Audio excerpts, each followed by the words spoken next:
ನಮ್ಮ ಕರ್ನಾಟಕದ ಎಲ್ಲ ಜಿಲ್ಲೆಗಳಲ್ಲೂ ನಾವೀಗ ಆಲ್ರೆಡಿ ಗಮನಿಸ್ತಾ ಇದೀವಿ ಲಸಿಕೆಯ ಅಭಾವ ಯಾವ ರೀತಿಯಾಗಿ ಕಾಡ್ತಾ ಇದೆ ಅಂತ. ಯಾಕೆಂದ್ರೆ ಪ್ರತಿದಿನ ಉದ್ದುದ್ದ ಕ್ಯೂ ನಿಂತ್ಕೊಳ್ತಾರೆ ಜನ, ಆದ್ರೆ ಲಸಿಕೆ ಮಾತ್ರ ಸಿಗ್ತಾ ಇಲ್ಲ. ಈ ಸಂದರ್ಭದಲ್ಲಿ ಅಲ್ಲಿರುವಂತ ಬಂದಿರ್ತಕ್ಕಂಥವ್ರು ಎಲ್ಲರೂ ಕೂಡ ಆರೋಗ್ಯ ಸಿಬ್ಬಂದಿ ಜೊತೆ ಜಗಳಾಡ್ಕೊಂಡ್ ಬಂದಿರೋದನ್ನ ನೋಡಿದೀವಿ. ಆದ್ರೆ ಇಲ್ಲಿ ಲಸಿಕೆ ಕೊಡ್ತೀವಿ ಅಂತ ಹೋದ್ರೂ ಕೂಡ ಲಸಿಕೆಯನ್ನ ಹಾಕಿಸ್ಕೊಳ್ಳೋದಕ್ಕೆ ತಯಾರಿಲ್ಲ ಜನ. ಲಸಿಕೆ ಬಗ್ಗೆ ಜಾಗೃತರಾಗ್ತಾ ಇಲ್ಲ. ಯಾದಗಿರಿಯ ಹಳ್ಳಿಯ ಜನರು ಆಲ್ಮೋಸ್ಟ್ ಎಲ್ಲ ಹಳ್ಳಿಗಳಲ್ಲೂ ಕೂಡ ಜಾಗೃತರಾಗಿದ್ದಾರೆ. ಬಟ್ ಕೆಲವೊಂದು ಜಿಲ್ಲೆಗಳಲ್ಲಿ ಅದರಲ್ಲೂ ಸ್ಪೆಷಲಿ ಯಾದಗಿರಿ ಅಂತ ಜಿಲ್ಲೆಯ ಹಳ್ಳಿಗಳಲ್ಲಿ ಮಾತ್ರ ಇನ್ನೂ ಕೂಡ ಜಾಗೃತರಾಗ್ತಾ ಇಲ್ಲ. ಲಸಿಕೆ ಹಾಕಿಸ್ಕೊಳ್ಳಿಕ್ಕೆ ಯಾದಗಿರಿಯಲ್ಲಿ ಡ್ರಾಮಾ ಬೇರೆ ಮಾಡ್ತಾರೆ. ಲಸಿಕೆ ಬೇಡ ಅಂತ ಓಡಾಡ್ತಿದ್ದಾರೆ ಗ್ರಾಮಸ್ಥರು. ನಮ್ಗಂತೂ ಬೇಡವೇ ಬೇಡ ಅಂತ ನಾವು ಈ ಹಿಂದೆನೂ ಕೂಡ ಒಂದು 15 ದಿನದ ಹಿಂದೆ ತೋರಿಸಿದ್ವಿ. ನಾವೊಲ್ಲೆ ಅಂತೆಲ್ಲ ಹೇಳ್ಕೊಂಡು ಅಲ್ಲಿರುವಂತ ಸಿಬ್ಬಂದಿ ಜೊತೆ ಫುಲ್ ಜಗಳಾಡ್ಕೊಂಡ್ಬಿಟ್ಟಿದ್ರು ಅಲ್ಲಿದ್ದಂತ ಮಹಿಳೆಯರು ಕೂಡ. ಈಗ ಹೊನಗೇರ ಗ್ರಾಮದಲ್ಲಿ ಮದ್ಯ ವ್ಯಸನಿಗಳು ರಂಪಾಟವನ್ನ ಮಾಡಿದ್ದಾರೆ. ನಾನ್ ಕುಡ್ದಿದ್ದೇನೆ, ನಾನ್ ಸತ್ತು ಹೋಗ್ಬೇಕಾ, ಈಗ ಹಾಕ್ತೀರಾ ನನ್ಗೆ ಲಸಿಕೆನಾ ಅಂತೆಲ್ಲ ಕೇಳಿದ್ದಾರೆ. ಅವ್ರು ಲಸಿಕೆ ಹಾಕಕ್ ಬರ್ತಾರೆ ಅನ್ನೋದು ಗೊತ್ತಿದ್ದು ಅದಾದ್ಮೇಲೆ ಕುಡ್ದ್ಬಿಟ್ಟಿರುವಂತದ್ದು ಇವರು ಎಲ್ಲಿ ಲಸಿಕೆ ಹಾಕ್ಬಿಡ್ತಾರೆ ಅಂತ. ಹಾಕ್ಸ್ಕೊಳ್ಳಿಲ್ಲ ಅಂದ್ರೆ ರೇಷನ್ ಕೊಡಲ್ಲ. ಯಾವಾಗ ಕುಡ್ದೆ ನಂಗೆ ಹೇಳ್ಬೇಕು, ನಾಳೆ ಮಾಡಿಸೋದ್ ನಾನು ಹೋಲಿ ಬಿಡು, ಮಾಡಿಸ್ಕೊಳ್ಳೋಣ. ಸಮಸ್ಯೆ ಏನ್ ಹೇಳು? ಸಮಸ್ಯೆ ಅಲ್ಲ, ಸಮಸ್ಯೆ ಹೇಳಿ, ಏನಾಗಿದೆ ಹೇಳು. ಅಲ್ಲ ಆಯ್ತು, ಸಮಸ್ಯೆ ಪ್ರಾಬ್ಲಮ್ ಅದ ಏನದ ಹೇಳಲ್ಲ, ಗೊತ್ತಾಗುತ್ತೆ. ಹಾಕ್ಸ್ಕೊಳ್ಳಿಲ್ಲ ಅಂದ್ರೆ ರೇಷನ್ ಕೊಡಲ್ಲ.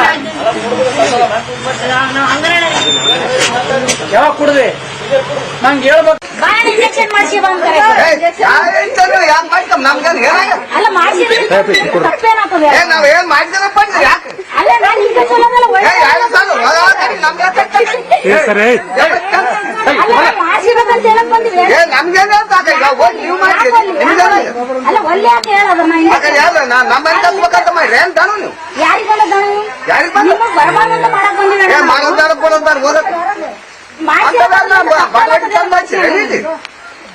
ಊರಾಗ ಅದಕ್ಕೆ ತಿರ್ಗಾಡ್ರೆ ನೀವು ಒಂದ್ ನಿಮಿಷ ಏನಾಯ್ತು ಹೇಳಿ.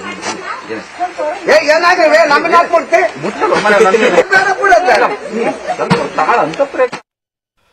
ನೋಡಿದ್ರಲ್ಲ ಜನ ಹೆಂಗಿದ್ದಾರೆ ಅಂತ. ಇನ್ನು ಯಾದಗಿರಿ ಜಿಲ್ಲೆಯಲ್ಲಿ ವ್ಯಾಕ್ಸಿನ್ ಪ್ರಮಾಣ ಹೆಚ್ಚು ಮಾಡ್ಲಿಕ್ಕೋಸ್ಕರ ಹೊಸ ಪ್ಲಾನ್ಗಳನ್ನ ಮಾಡಲಾಗ್ತಾ ಇದೆ. ಜನರ ಮನವೊಲಿಸಲಿಕ್ಕೆ ಜಿಲ್ಲಾಡಳಿತ ಮಾಸ್ಟರ್ ಪ್ಲಾನ್ ಅನ್ನ ಮಾಡಿಕೊಂಡಿದೆ. ಬೇರೆ ಯಾವ ಜಿಲ್ಲೆಯಲ್ಲೂ ಮೋಸ್ಟ್ ಪ್ರಾಬಬ್ಲಿ ಈ ರೀತಿಯ ಕಂಡುಬರೋದಿಲ್ಲ. ಬಟ್ ಯಾದಗಿರಿಯಲ್ಲಿ ಮಾತ್ರ ಜಾಗೃತಿಯನ್ನ ಇನ್ನೂ ಹೆಚ್ಚು ಮಾಡ್ಲಿಕ್ಕೋಸ್ಕರ ಹೊಸ ಪ್ಲಾನ್ಗಳನ್ನ ಮಾಡಲಾಗ್ತಾ ಇದೆ. ಕೋವಿಡ್ ಲಸಿಕೆ ಜಾಗೃತಿಯನ್ನ ಮೂಡಿಸುವಂತ ಜೊತೆಗೆ ಲಸಿಕೆ ಹೊತ್ತಂತ ಕಲರ್ ಕಾರುಗಳು ಜನರ ಮನೆ ಬಾಗಿಲಿಗೆ ಹೋಗಿ ಲಸಿಕೆಯನ್ನ ನೀಡ್ತಾ ಇದೆ. ಖುದ್ದು ಜಿಲ್ಲಾಧಿಕಾರಿ ಡಾಕ್ಟರ್ ರಾಗಪ್ರಿಯಾ ಅವರು ಕೂಡ ಅಧಿಕಾರಿಗಳ ತಂಡದೊಂದಿಗೆ ಹಳ್ಳಿಗಳಿಗೆ ತೆರಳಿ ಲಸಿಕೆ ನೀಡುವಂತ ಬಗ್ಗೆ ಪರಿಶೀಲನೆ ಮಾಡುವಂತ ಕೆಲಸವನ್ನು ಮಾಡ್ತಿದ್ದಾರೆ. ಜಿಲ್ಲಾಡಳಿತಕ್ಕೆ ಕೇರ್ ಫೌಂಡೇಶನ್ NGO ಸಂಸ್ಥೆ ಸಾಥ್ ನೀಡಿದೆ. ಸುಮಾರು 10 ಕೋವಿಡ್ ಲಸಿಕಾ ಎಕ್ಸ್ಪ್ರೆಸ್ ವಾಹನಗಳನ್ನ ನೀಡಿದೆ. ಊರಾಗ ಅದಕ್ಕೆ ತಿರ್ಗಾಡ್ರೆ ನೀವು ಒಂದ್ ನಿಮಿಷ ಏನಾಯ್ತು ಹೇಳಿ. ಏನಾಗ್ರಿ ನಮ್ಮನ್ನ ಹಾಕ್ಬಿಡ್ತಿ